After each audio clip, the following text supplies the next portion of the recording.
Solana's next move, nobody is talking about. My name is mikemadz.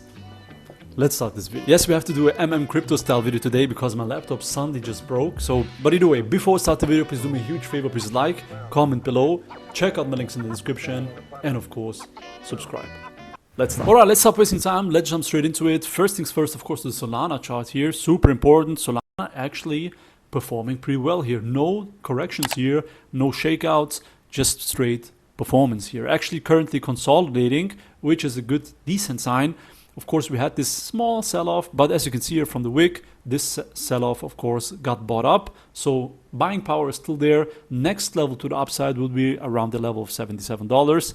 This would happen, of course, if we consolidate long enough, hold those levels as support and move higher. Or, of course, pretty easily those levels will be reached once the Bitcoin ETF is approved. Of course, we will straight up teleport to that level, most probably also move higher. Okay, if you have been following my chart here, you can see two new trend lines here in the middle. I will cover those shortly, but before we do that, super important things you need to have an eye on, especially in the next couple of weeks and months, in order not to get wrecked here in this time frame, because there are certain things looming here that can get you absolutely wrecked here in the crypto space if you don't have an eye on it, of course, and especially if you have a short-term horizon, you need to be following those things. Okay, all right, first thing is the unemployment rate. Okay, usually the unemployment rate is a great indication of a recession around the corner, especially if the unemployment rate shoots higher here. And currently the unemployment rate actually is creeping up higher here. Of course, it's not a good thing for those people losing jobs, but the unemployment rate is a great indicator to gauge if we are in a recession or not. Currently actually moving up substantially enough to have an eye on. You have to keep an eye on it because it's a great indication of a recession. So first thing is keep an eye on the unemployment rate, especially here in the next couple of weeks and months. Second thing you should be keep an eye on, because it will gauge where the crypto space is moving here in the short term, and that is the treasury yield spread. Super simple explanation here. Once we have a deep inversion here, as you can see here from the red charts, once we have a deep inversion, sooner or later a recession is on the horizon. Deep inversion, recession. Deep inversion, recession, and currently we are actually also having a deep inversion. Keep an eye on it, super important. This chart here is actually from Benjamin Cohen's website. I'm not a huge fan of Ben, but his website is actually super useful.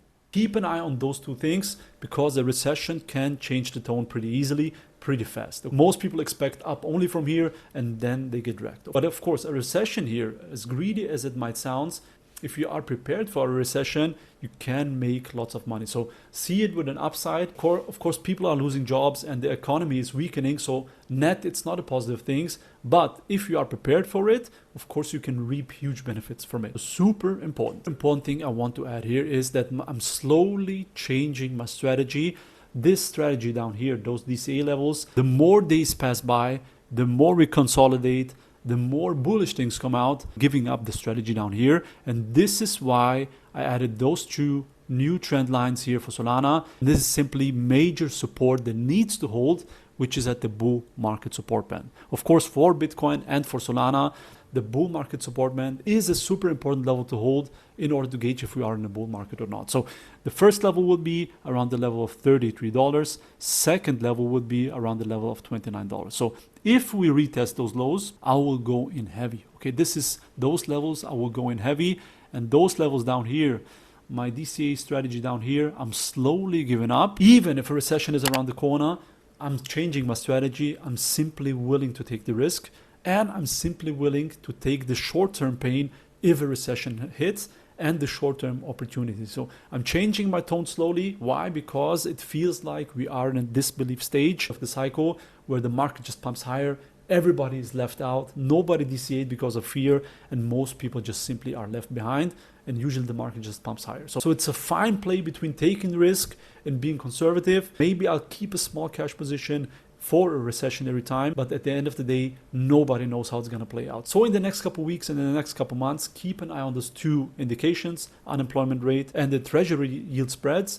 And of course, I will keep updating you here on my YouTube channel around the community sections. I'm slowly starting to turn more bullish, but of course, I'm keeping an eye here on a potential recession. Okay, at the end of the day, guys, do me a huge favor, please like. Again, at the end of the day, be bullish on yourself. That yields the most returns. Do your own research, as always. And the most important thing is Don't get wrecked. Taps like Mars Simpson, just hard discipline, pot simmering, cooking up, no rocks in the pan, watching the plan form in the sand, bidding castles out of thoughts in our head, late nights, no sleep in my bed, trying to see my dreams manifest. Look at that, now look at that, we nice. Put the past on ice, I was bad like Mike.